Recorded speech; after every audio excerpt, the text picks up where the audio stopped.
సీనాయి కొండ మీద యెహోవా దేవుడు మోషేకు 10 ఆజ్ఞల రాతి పలకను ఇచ్చాడు.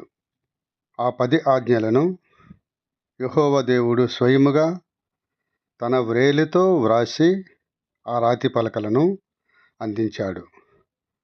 ఆ 10 ఆజ్ఞల వివరాలు ఇలా ఉన్నాయి. మొదటిదిగా, మిమ్ము దాస్య నిలయమైన ఐగుప్తు దేశము నుండి తోడ్కొని వచ్చిన యెహోవాను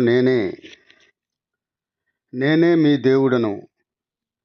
మీకు నేను తప్ప మరొక దేవుడు లేడు.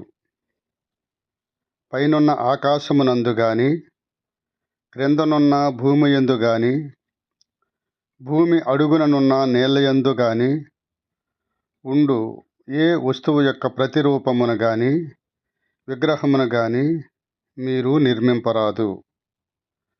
మీరు వానికి మ్రొక్కకూడదు, వానిని పూజింపకూడదు, వానికి సాగిలపడకూడదు. మీ దేవుడైన యెహోవాను అయిన నేను రోషము గలవాడను. నన్ను ద్వేషించు వారిలో తండ్రులు చేసిన తప్పులకు 3-4 తరముల వరకు దండింతును.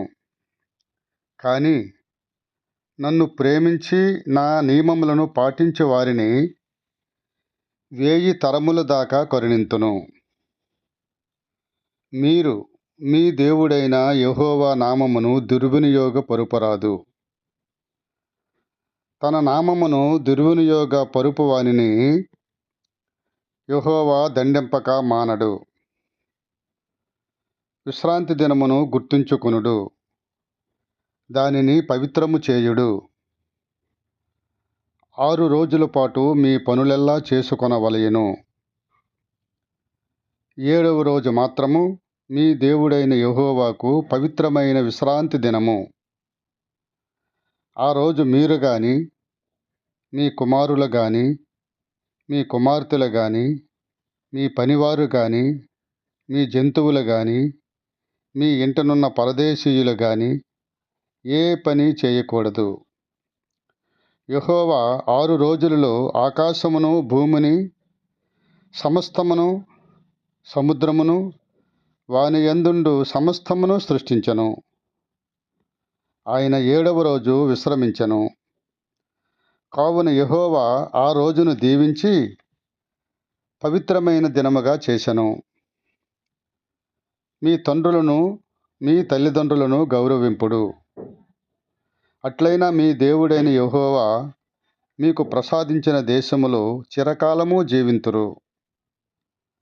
హత్య చేయరాదు, వ్యభిచరించరాదు, దొంగతనము చేయరాదు, పొరుగువానికి వ్యతిరేకముగా అబద్ధ సాక్ష్యము చెప్పరాదు, మీ పొరుగువానిని ఇంటిని గాని దాసిని గాని భార్యను గాని ఎద్దును గాని గాడిదను గాని మరి అతనిది ఏదైనను మీరు ఆశింపరాదు. పరుల వస్తువులపై మీరు ఆశ చూపరాదు. దేవునికి స్తోత్రం. హల్లెలూయా.